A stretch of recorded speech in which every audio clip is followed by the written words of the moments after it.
free melee. Gee, what are you doing? Don't move. Let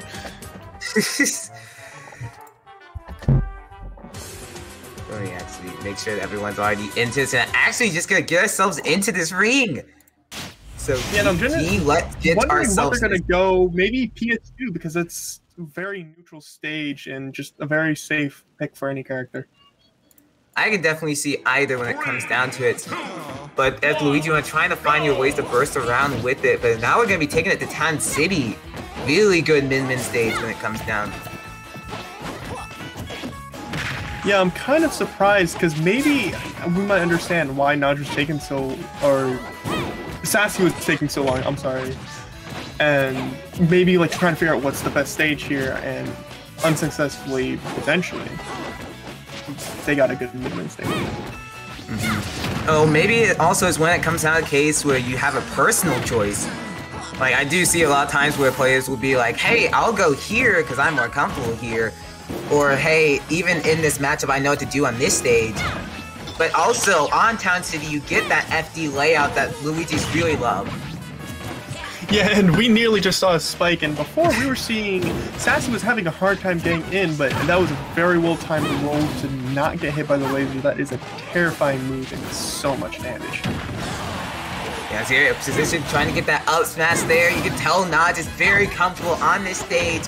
And now it's going to be a couple position for Sassy, finding themselves win, getting that up air, now putting Naj in the worst position in a lifetime. Yeah, he was doing a very good job rolling in, going straight past what is the disjoints that Min has, but we can see that one Mare is going to seal out. That meatball is way too strong for Luigi to handle. And now a very tricky position for Luigi here.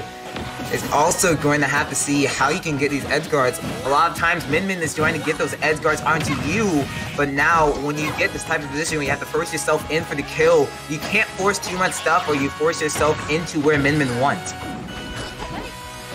Yeah, and if you are where Min wants, you are taking 50 or more damage right there. Absolutely. Trying to get that forward throw, but you can just see air dodge and excellent back throw. Nice grab from there, but honestly, 83% on the board. Could that be a little bit too much to work with? But we know the Luigi's here, the deaths aren't absolutely God. Yeah, and we're seeing he is struggling to get out of this disadvantaged state right now, but we can see he's just right back on the stage, getting the perfect shielding time, getting the perfect roll time. That shield looking kind of small now. Honestly, another thing I haven't really seen a lot from Sassyflygon is the combo. Oh my goodness! They started to feel themselves being a little sassy with a lot of it. And again, I think Luigi's just a generally very explosive character. It's either he gets a lot or he gets a little, and most of the time you see him killing people from 0 to 6% just off a single grab or two. But this should be the fair to end that off, and that's do it. Bringing it back to a one-stock situation. Can Sassyflygon get it going on for a real sec? Yeah, and getting a straight fair, straight back air, and seeming to do a little bit more chip damage.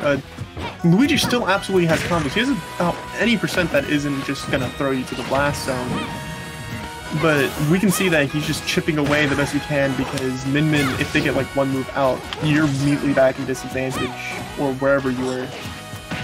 And also those are just those type of issues that Luigi struggles with, just coming into disadvantage. And oh my goodness!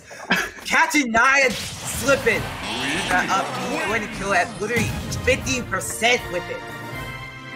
How did that kill? That was just not good DI. Nod's just completely holding in, trying to catch on to Sassy on that shield. And Sassy being like not girl, we ain't doing this. Yeah, and that definitely did look like a bit of inward DI. You definitely want to DI that sort of hitbox, or hit that knockback outwards. You don't want to do that inwards. Definitely. Also, G, on our OBS, I think you're unmuted, so just wanted to give you that heads up. So, how to see also what pick that Nacho goes with. They were playing that strongly, but it also is that kind of area where, do you want to go back to where you were pretty dominant, or do you want to try changing up with a little bit of space, take away that Pokemon, take away that FD layout that Sassy was utilizing, and maybe just catch on to what Sassy was doing onto you? Thank you, Money Match Gaming, for subscribing with Prime. 3, 2,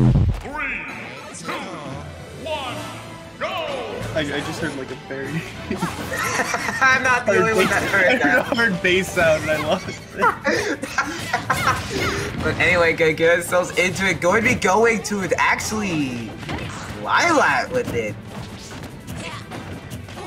Interesting pick.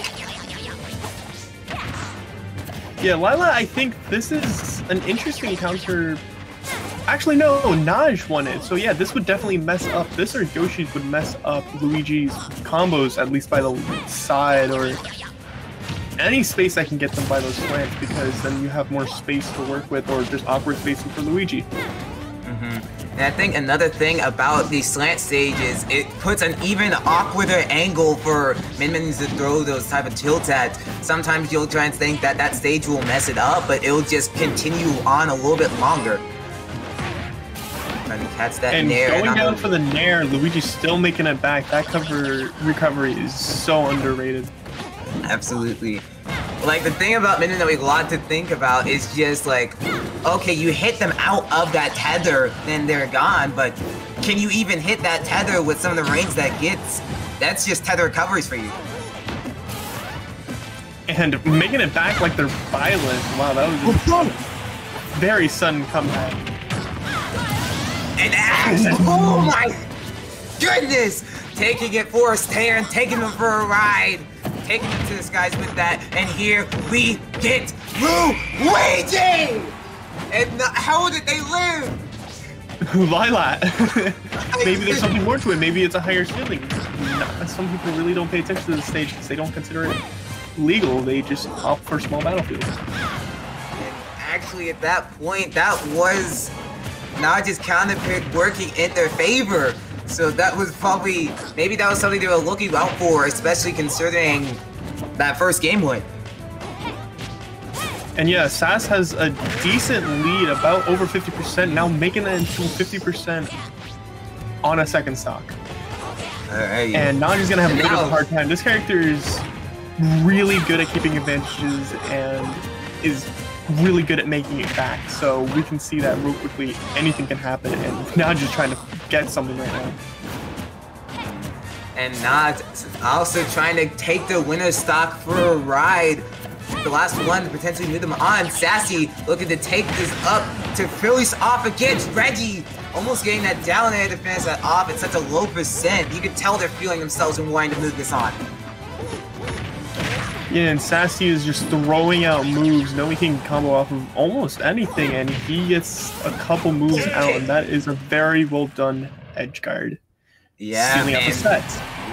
Sassy looking like one of those girls in high school, picking it to the top of the ring. That will be how they move on through the bracket. Sassy taking it to top 8. And I'd like to direct my attention to the chat. I watch Mortal Kombat. It is pretty gruesome, and it is pretty good. Watch that. Honestly, that sometimes is the type of games, but that was definitely a good set as it started, but I think Naj in some ways was tilted after that game 1. After having such an early lead being deleted at the blink of an eye, that can sometimes mess with people. Naj just disappeared. I thought he turned off his switch. I was like, that doesn't make sense. No, you can just back out.